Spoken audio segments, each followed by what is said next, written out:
Beaucoup se posent ces questions à cette période de l'année, c'est pour cela que je t'encourage à partager cette vidéo avec tes proches ou à les identifier. Je donne différents avis émanant de savants, ils sont tous légitimes, personne n'a le monopole de la crainte de Dieu ni de la vérité.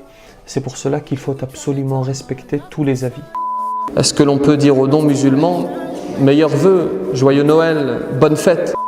Il y a également cette question des convertis à l'islam qui se retrouvent toujours dans la difficulté en disant qu'est-ce que je fais?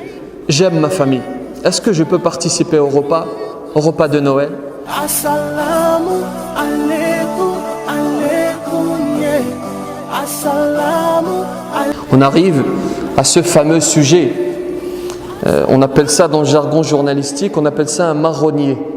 C'est-à-dire un sujet qui revient, qui est prévisible et qui revient chaque année à une période précise de l'année. Et à chaque fois qu'on arrive fin décembre, vous avez des musulmans sincères qui se posent la question, est-ce que l'on peut dire aux non-musulmans, meilleurs vœux, joyeux Noël, bonne fête? Alors vous avez d'abord des imams qui refusent de répondre à cela en disant, mais on est encore à notre époque, à ce niveau-là. Mais il ne faut pas être méprisant. Vous avez des musulmans qui s'interrogent et qui ne veulent pas commettre d'impair, qui sincèrement posent la question. Je reçois tous les jours cette question. Est-ce que l'on peut dire cela? Est-ce qu'on peut souhaiter?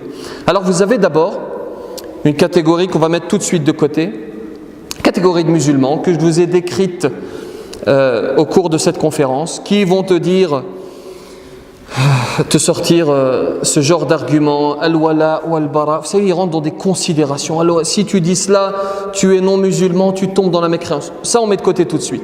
Vous avez ensuite un avis qui est sérieux de Ibn al-Qayyim qui dit, et il mène une réflexion et il aboutit à la conclusion qu'il ne faut pas souhaiter bonne fête aux non-musulmans. Et vous avez d'autres avis, et notamment l'avis du Conseil européen de la fatwa, qui dit oui, c'est tout à fait possible, il est tout à fait possible de leur souhaiter de bonnes fêtes, tant que tu n'épouses pas leurs convictions. Et vous trouvez cela dans le recueil des fatawa du Conseil européen, à la page, pour être précis, à la page 161, vous trouvez cela. Je dis à ces gens qui ont peur de tomber dans la mécréance, mais vous avez un doute sur Isa alayhi salam? Vous avez un doute sur le fait que Isa alayhi salam est un prophète de l'islam, qu'il n'est pas mort comme eux le disent, c'est leur croyance, nous croyons qu'il n'est pas mort, qu'il a été élevé auprès de Dieu. Alors si tu n'as pas de doute, tu restes droit dans tes bottes et tu souhaites la bonne fête à ton prochain. Et surtout à ton voisinage. L'un des droits qu'il a sur toi, c'est lorsqu'une bonne nouvelle l'atteint, tu le félicites. C'est de l'humanisme, c'est du civisme. Alors si c'est le joyeux Noël qui te dérange, dis-lui bonne fête. Mais cela ne te sort pas de l'islam. Ne soyons pas plus royalistes que le roi. Nous voulons être plus musulmans que le prophète sallallahu alayhi wa sallam. Les chrétiens de Najran, lorsqu'ils entendent parler du prophète, d'un prophète venu avec certaines valeurs, ça leur parle. Et donc ils vont vouloir se déplacer pour aller à la rencontre de Muhammad sallallahu alayhi wa sallam. Ils font donc la route, 600 km. Il n'y avait pas à l'époque tout ce que nous avons aujourd'hui, tous les moyens de locomotion que nous avons aujourd'hui. Vous imaginez la difficulté. Ils arrivent jusqu'à Médine et le prophète sallallahu alayhi wa sallam va les accueillir. Pas d'hôtel à l'époque. Vous savez où est-ce qu'il va les loger? Il va les loger à la mosquée. Oui, ce sont des chrétiens. Et il les loge à la mosquée. Et vous savez ce qu'il va faire en plus de cela? Évidemment, ils ont des rites à accomplir, ils ont leur religion qui est le christianisme, ils ont une certaine religiosité à exprimer. Le prophète sallallahu alayhi wa sallam les autorise à prier à la mosquée. Ils se mettent à prier, des compagnons vont vouloir protester et le prophète va leur dire laissez-les, ils prient vers Jérusalem, laissez-les prier. Et nous on a un mal fou parfois à convaincre certains frères de la légitimité des portes ouvertes. Ils te disent non mais c'est des mécréants qui rentrent à la mosquée. Le prophète les a laissés prier. Tu es meilleur que le prophète? Je veux dire réfléchissons parfois. Nous voulons être plus royalistes que le roi, plus musulmans que le prophète sallallahu alayhi wa sallam. Et nous sommes bien contents.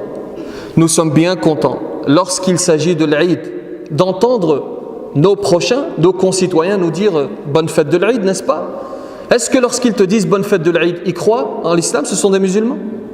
Soyons un petit peu logiques. Tu es leurs concitoyens, ils te disent bonne fête.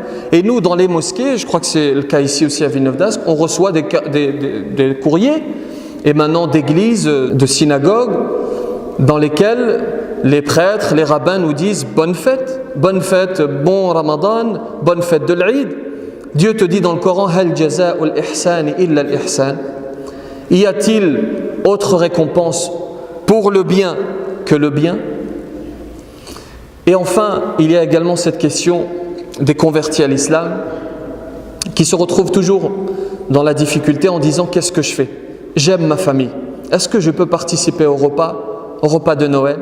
Il y a encore une fois différents avis. Vous en avez certains qui disent il ne faut pas y participer. Et vous en avez d'autres qui disent oui, tu participes pour ne pas rompre ce lien familial. Tu participes, tu gardes ta croyance fermement, tu tiens à ta croyance. Et donc lorsque tu participes à ces dîners, tu ne fais rien de religieux, mais tu participes, tu ne bois pas d'alcool, tu ne manges pas de viande qui ne t'est pas autorisée, et tu participes pour maintenir les liens familiaux. Inutile de vous rappeler l'importance des liens familiaux. Cher converti, garde le lien avec ton père, avec ta mère.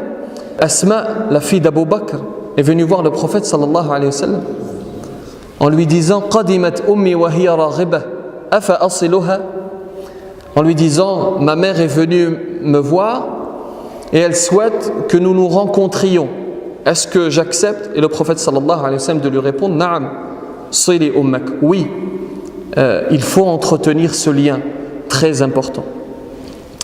Alors pour que la boucle soit bouclée, je vous rappelle qu'il ne faut pas tomber dans la vision utopiste. Cette fameuse phrase que met Voltaire dans la bouche de Candide, tout est au mieux dans le meilleur des mondes. Nous ne sommes pas dans cette optique-là, nous sommes pragmatiques, mais nous sommes ici pour rappeler des fondamentaux, des textes qui existent. C'est somme toute ce qui est rappelé dans le thème de la conférence. Si nos regards vers le ciel diffèrent, nous avons tous les pieds sur terre. Wallahu ta'ala a'la wa a'lam wa ahkam. Wa barakallahu fikum pour votre attention. Assalamu alaikum, alaikum, yeah. Assalamu alaikum.